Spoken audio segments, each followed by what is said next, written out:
안녕하세요. 커피엠톡입니다. 오늘 도와주셔서 감사드리고요. 바로 사연을 읽어보겠습니다. 안녕하세요. 결혼한 지 2년이 된 30대 초반의 직장인 여성입니다. 이 세상 모든 부모는 자식에게 간도 쓸개도 빼서 나눠주어도 아깝지 않다고 하지만 가끔은 선을 넘고 자녀를 과잉보호하여 문제가 되는 부모도 분명히 있다고 느껴집니다. 대부분의 이런 부모를 헬리콥터 엄마라 표현한다고 하는데 인터넷을 통해 접하면 심각한 부작용이 따라올 수 있다는 얘기를 많이 들었습니다.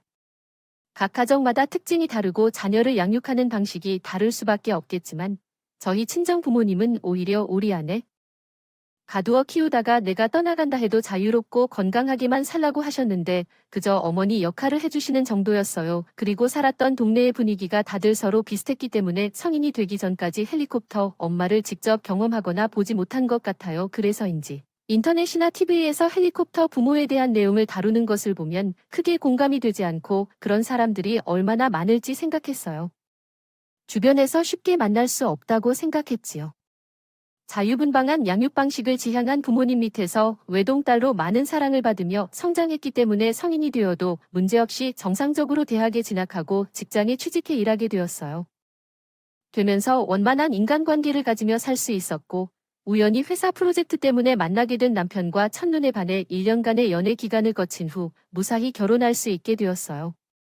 누구나 그렇겠지만 결혼을 하면서 실현시키고 싶은 로망도 많고 외동딸로 자란 경험으로 외로움을 자주 느끼며 아이를 많이 낳고 행복한 가정을 이루고 싶었어요.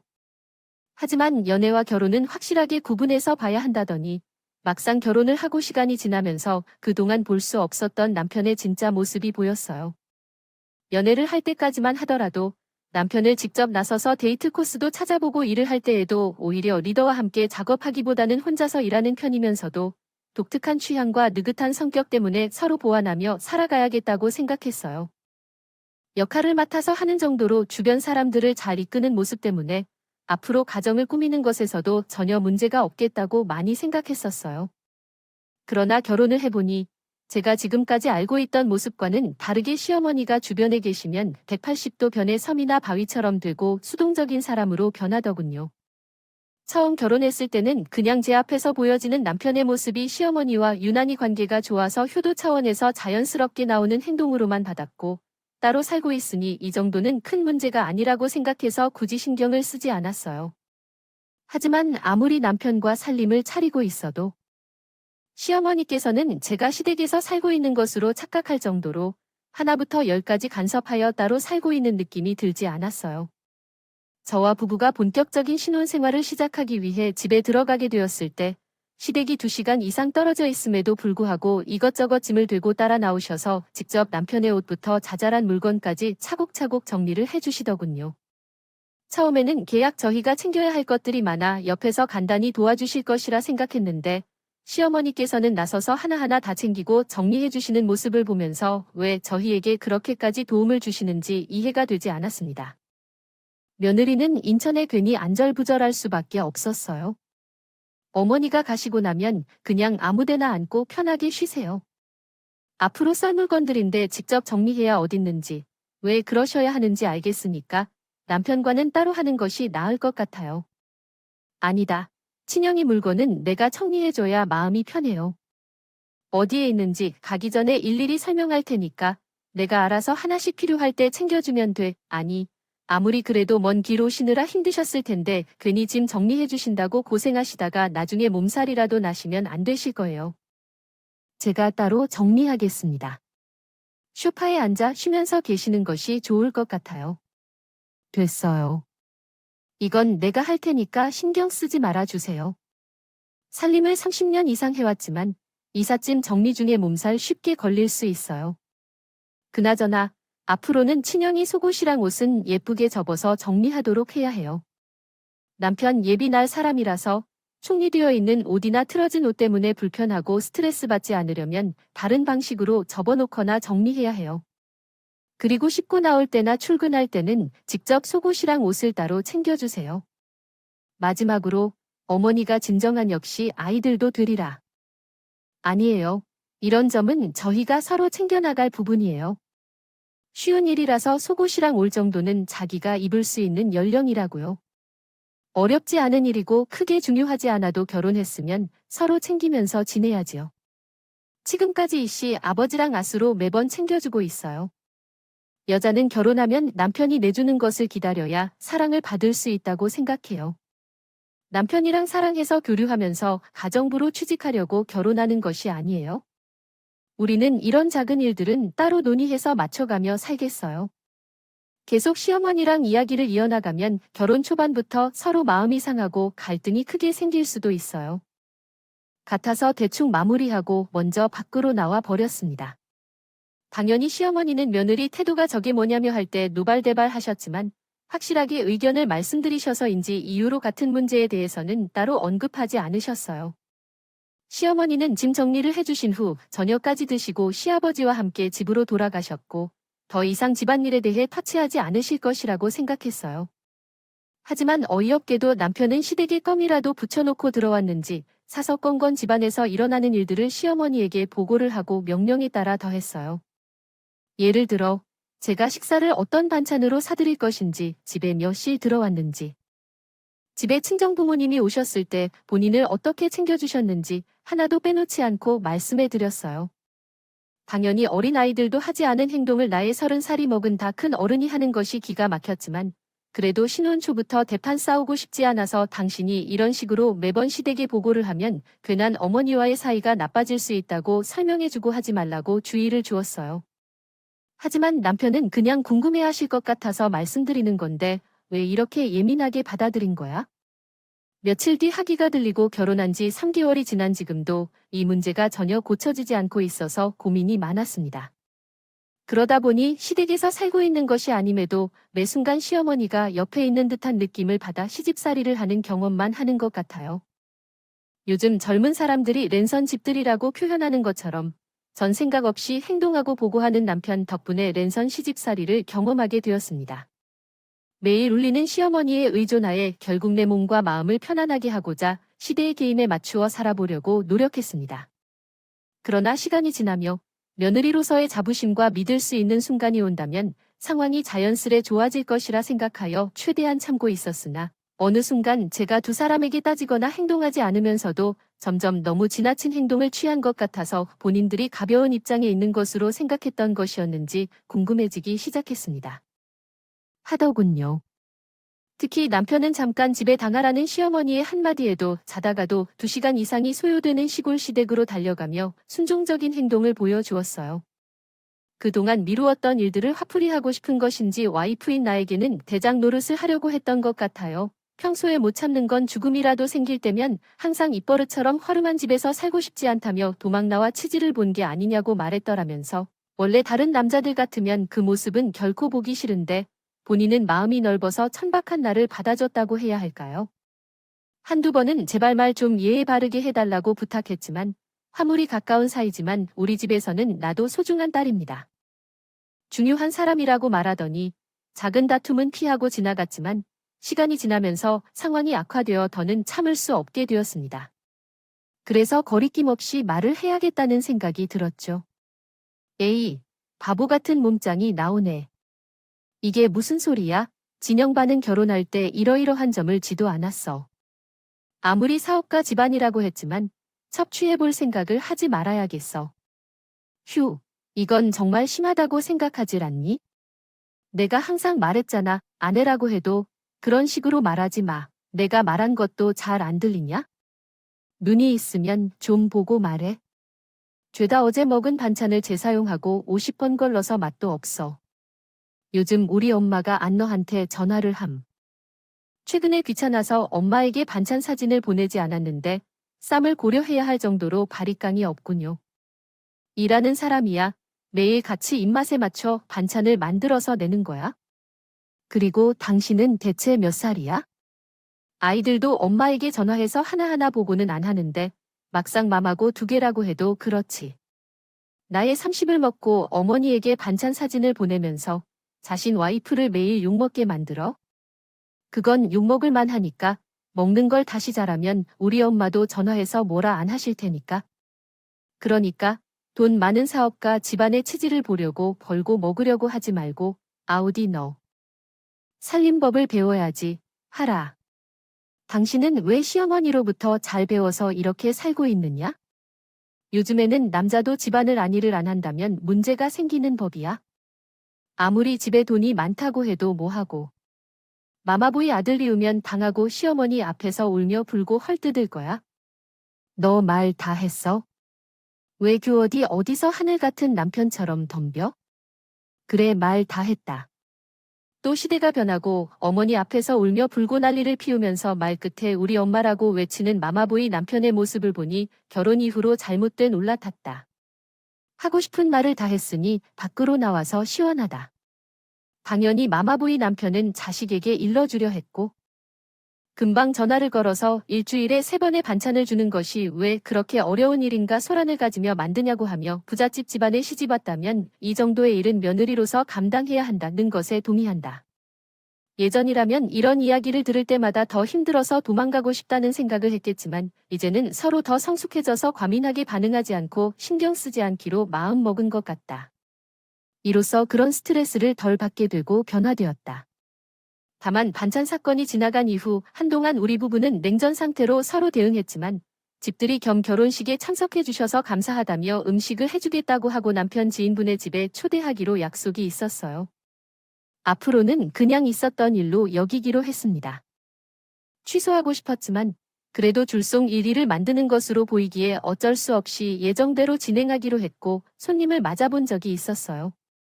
잘하거나 못하거나 몇 가지 우리를 했던 것 같은데 평소였다면 남편은 반찬 투정을 하던 것 같더만 지인들이 집에 와서 끔찍하게 아끼는 모습을 하라더군요. 특히 부엌에 발을 디뎌도 큰일 난다고 아는 사람이 직접 들어와서 음식을 세팅하고 밥을 먹을 때에는 제 밥그릇에 반찬도 놓아주며 사람들 앞에서 와이프가 요리를 잘해서 회식줄 지고 행복하게 얻어먹고 산다고 했던 남편이 추모하는 모습을 보이셨어요. 만약 연애 시절의 것이었다면 남편이 관세에서 더 좋게 보여질 거라 생각했을 텐데요. 생일 파티에 기법적인 재치를 선보였다. 결혼을 했기 때문에 숨겨진 모습을 전부 드러내고 그렇게 했기 때문인가 소름이 돋았다. 하지만 다른 사람들 앞에서 절대로 잘못된 신호를 주면 안 되기에 남편이 뭐라 해도 신경 쓰지 않고 순수한 상태로 집에 방문한 지인들과 대화에 집중했다. 한참을 얘기하던 중에 시어머니가 전화를 했고 전화를 받자마자 남편은 휴대폰을 들고 빠르게 밖으로 나가더라. 시댁에서 전화가 오는 것은 하루에 몇 번씩 있기 때문에 익숙하게 척하고 앉아 있었는데 그때 한 지인이 갑자기 결혼 생활이 힘들지 않냐는 의미심장한 질문을 던졌다. 무슨 의도로 그런 질문을 하는지 모르겠어서 혼란이었다. 어리둥절했어요. 아, 진 씨의 설마 지금까지 아무도 모르고 있었던 거야?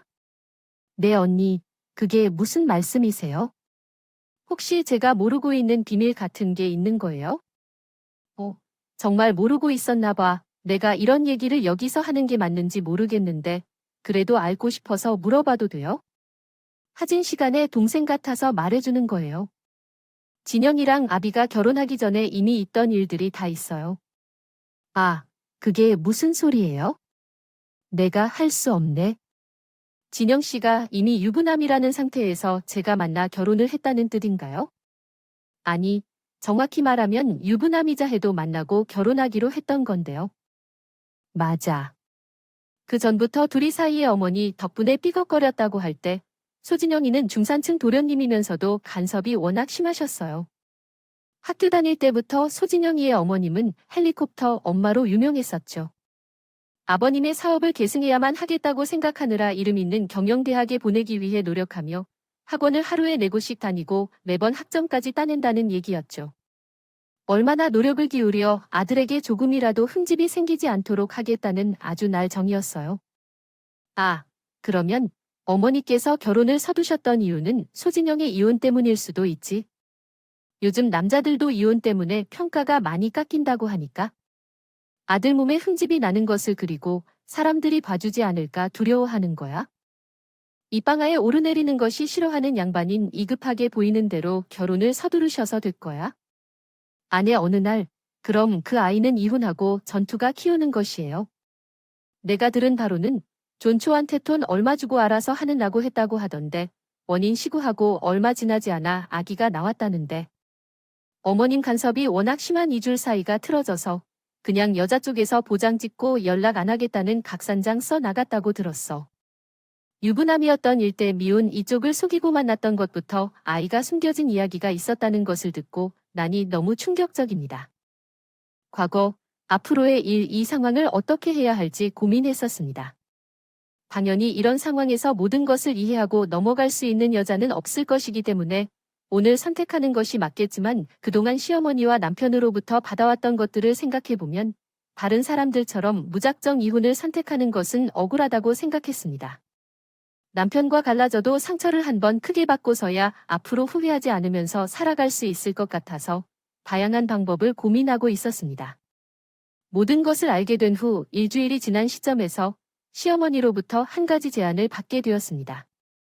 갑작스럽게 생각이 났는데 너 퍼카파어 졸업했다라고 했지? 로스쿨을 준비하다가 집안 사정이 갑자기 좋지 않아졌어. 대학교 법학과를 졸업하고 그냥 취직할 거야? 그래. 명문대학교의 법학과를 나와서 로스쿨 준비하기도 쉽겠네요. 예. 나는 아직 젊으니까 공부 한번 다시 바래야 해. 당분간 필요한 생활비와 로스쿨에 들어갈 돈을 내야 해. 진짜 어려워. 때 갑자기 크게 무슨 말씀이신가요? 회사에서 잘 다니고 있는 사람한테 갑자기 로스쿨을 가라뇨 하냐고요? 얼마 전에 모임에 나갔는데 요즘은 편에 5일 근데 의사 같은 사차들이 들어가는 며느리가 태세라 가고 있대요. 바이러스가 나오려면 핀양 전홍을 세우기에 나쁘지 않기는 한데 사업가 집안의 며느리 하나만 있어도 추억 같은 것이 있으니 50세 비해보라. 갑작스런 제안에 당황하지만 이미 법학과를 졸업한 4년 차이라서 몇몇 시험만 준비한다면 로스쿨에 입학하기 위한 조건은 되니 시간이 걸리더라도 로스쿨에 입학한 후 남편의 시원한 뻥을 차버리는 것도 좋은 계획이라고 생각했습니다. 모든 비용을 직접 부담하신다고 하셔서 거부할 이유 없이 동의했고 제가 준비해보겠다고 말씀을 드리자 시어머니는 매달 송금하기 귀찮다고 하시며 당분간 필요한 생활비는 로스쿨 준비비와 같이 앞으로 사용하기로 했습니다. 3년간 평균 등록금 지출이라고 하면서 한 번도 만졌던 적이 없는 큰 돈을 제 통장으로 송금해 주셨습니다. 갑자기 이런 일이 일어날 수 있을까 싶었지만 로또에 당첨된 듯한 느낌의 퇴직을 결정한 후에는 무스쿨 조건에 부합하는 시험 점수를 받기 위해 열심히 공부했고 결국 어릴 적부터 꾸준히 바래오던 로스쿨에 입학할 수 있게 되었습니다. 부잣집에 시집온 덕분에 소원이 이루어졌지만 시어머니가 제게 속은 적이 있어서 이제 어떻게 남편과 시어머니와 관계를 조정해야 할지 고민하고 있습니다. 운이 내린 것인지 아니면 하늘이 그들에게 벌을 내린 것인지는 모르지만 예상치 못하게 로스쿨에 입학한 후 얼마 되지 않아 시아버지가 약속을 이행하지 않았습니다. 어음을 갚지 못하게 되어 점점 시댁의 가세가 기울고 있습니다. 처음에는 이런 심각한 상황에서 나조차도 보태는 게 맞는 건지 고민하게 되었지만 다시 생각해보니 이게 바로 좋은 기회인 것 같았고 마음이 변하기 전에 곧바로 시부모님과 남편이 머리 싸매고 있는 방으로 들어갔어요. 당신이 여기에 왜 왔어? 지금 분위기가 안 좋으니까 빈손으로 들어오지 말고 부모님께 드실 죽이라도 끓여온 걸 보여라. 내가 죽을 끓여 시부모님께 드릴 말씀이 있어서 들어왔어요. 이에 지금 시아버지가 쓰러지기 일보 직전인 거 봐서 급한 일이 아니면 나중에라도 하든지 회사가 망할지도 모를 때에. 얘가 왜 이렇게 있는지 모르겠어요. 내 밑에 속된 치가 해 보여요. 이걸 현재 겁니다. 당시에는 나랑 연애하다가 유부남이라면서 미운 척을 하더니 전체 사람들에게 숨기고 있는 아이까지 있어요. 특히 속일 수 있는 사람 중에 있는 거죠. 당시에 무슨 말을 하는 건가요? 그러면서 제가 틀리게 알고 있는 거예요. 그렇군요. 헉, 우리 아들이 어디서 일어나요? 그런 거 정말 이상하고 너와 관계해서 난다는 게 없는데 너처럼 케어해줄 때 그런 일 없었다. 언제쯤 끝나는 건지 알 수 있어요? 나를 바보로 알고 계신가요? 여러분들, 법학과를 졸업하고 이번에 로스쿨을 가겠어요? 남편이 온 사실은 상세 혼인관계증명서 하나만 발급받아 보면 곧바로 확인이 가능한데 제가 아무 생각 없이 이순 가볍게 몸만 왔을까요? 아, 아이의 그게 말이다. 의리 아들이 튀어저한테 탕에 시연한 거야? 핑계로 무작정 친형이랑 결혼하겠다고 기면서 집으로 들어왔는데 음악상 이것저것 확인해보니 그 여자와 같이 방부터 출시까지 속인 것이 많았다. 그래서 오고 알고 보면 나도 불쌍한데 그 여자에게 키워야 한다는 킹대로 우리 집에서 돈도 많이 챙겨가주가 떠고 그래. 그 여자가 출신부터 지방까지 속였다면 왜 앞으로 연락 안 하겠다는 각서를 쓰게 하고 돈도 잃었는데 그렇게 거짓말을 하며 억지로 들어왔다면 오히려 돈을 받기 위한 행동이 정상적인 것 아닌가요? 그게 말이야. 모두 상관없어. 당신이 유부남이라고 속이고 연애까지 한 후에 아이 핑계를 댄 것을 인정했다는 얘기니 말이야. 나도 절 당신과 살 수 없다고 확실히 했는데 헬리콥터 맘 시어머니 말에 좌지우지되어 본인 여사와 아이를 버리는데 나한테 같은 일이 일어날지 확신할 수 없어. 이러한 상황을 고려하여 위자료도 준비해 두어야 해. 그리고 지금까지 받은 상처 때문에 나는 그것을 처리하지 못하겠어서 나에게 줄 위자료도 미리 준비해줘. 계속해서 아니라고 주장하다가 결국 본인이 그 모든 것을 인정한 상황이야. 이웃님 생각해보니 당한 것 같아서 아찔했습니다. 그제서야 남편은 제 앞에서 무릎을 꿇고 지금 집 상황은 더 안 좋은데 어떻게 오늘도 이렇게 하냐고 한 번만 그냥 너 먹어달라고 시키겠다고 길더군요. 시아버지는 이 상황을 지켜보다가 집안이 아주 잘 돌아간다고 하셔서 머리를 부여졌다가 밖으로 나가셨습니다.